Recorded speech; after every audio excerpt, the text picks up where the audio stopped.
مع السلامة في أماني شيخنا الله ربي ارحم ربي روحنا يا ربنا.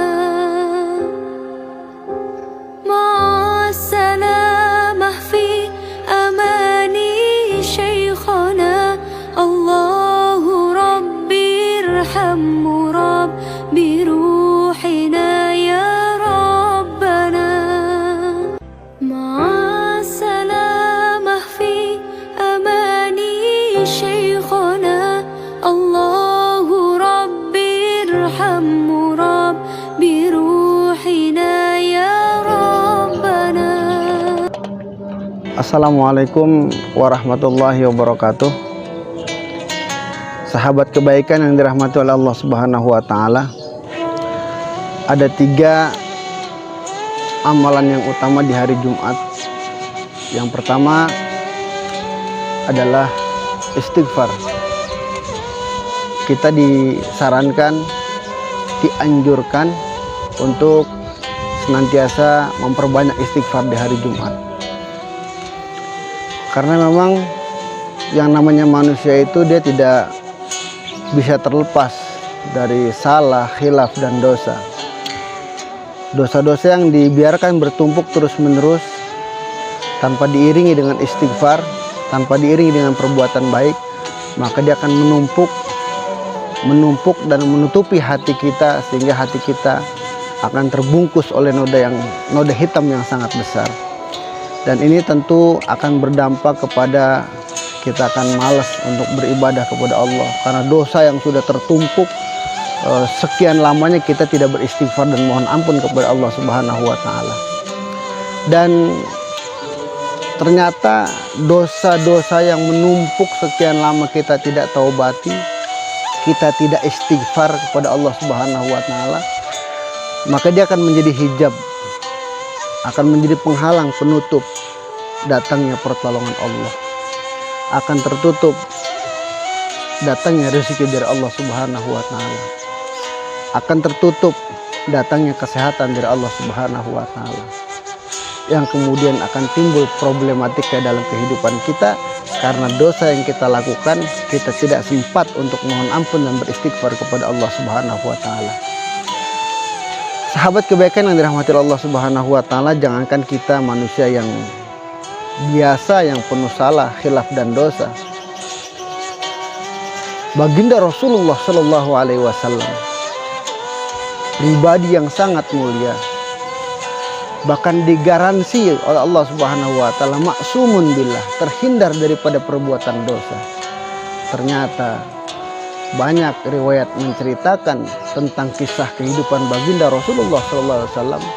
Beliau dalam 24 jam setiap hari tidak putus beristighfar sebanyak 70 kali.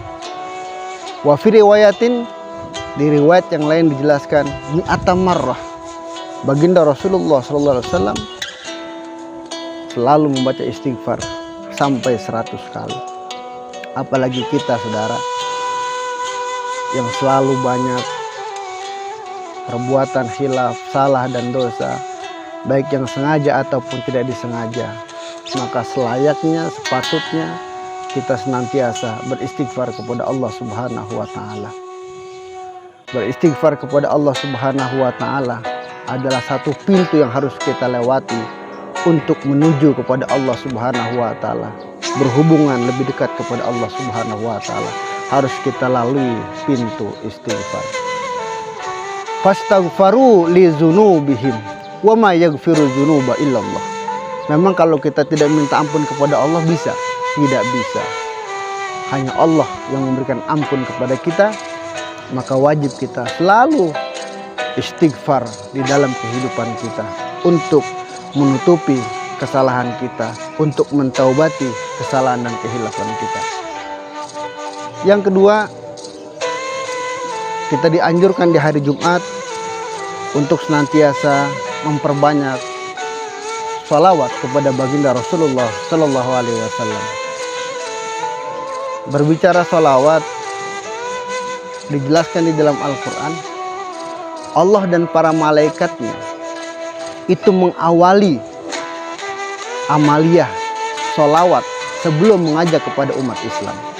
Di banyak ayat-ayat di surah-surah yang lain, ketika Allah mengajak kepada manusia untuk beribadah kepada Allah Subhanahu wa taala, itu langsung menyeru, ya ayyuhallazina amanu kutiba alaikumussyam, hai orang beriman, berpuasalah kamu sebelum orang-orang sebelum kamu. Tapi untuk ibadah, untuk sholawat sebelum Allah Subhanahu wa taala mengajak kepada manusia, kepada orang-orang yang beriman, Allah dulu yang menyatakan bersalawat kepada baginda Rasulullah Shallallahu Alaihi Wasallam. Bahkan diriwayatkan di hari Jumat itu seluruh malaikat semuanya ditugaskan untuk mencatat siapa orang yang paling banyak membaca salawat dan siapa orang yang selalu bersalawat, dicatat oleh para malaikat. Bahkan salawat yang kita baca menjadi pintu untuk kita mendekat kepada Allah Subhanahu wa taala.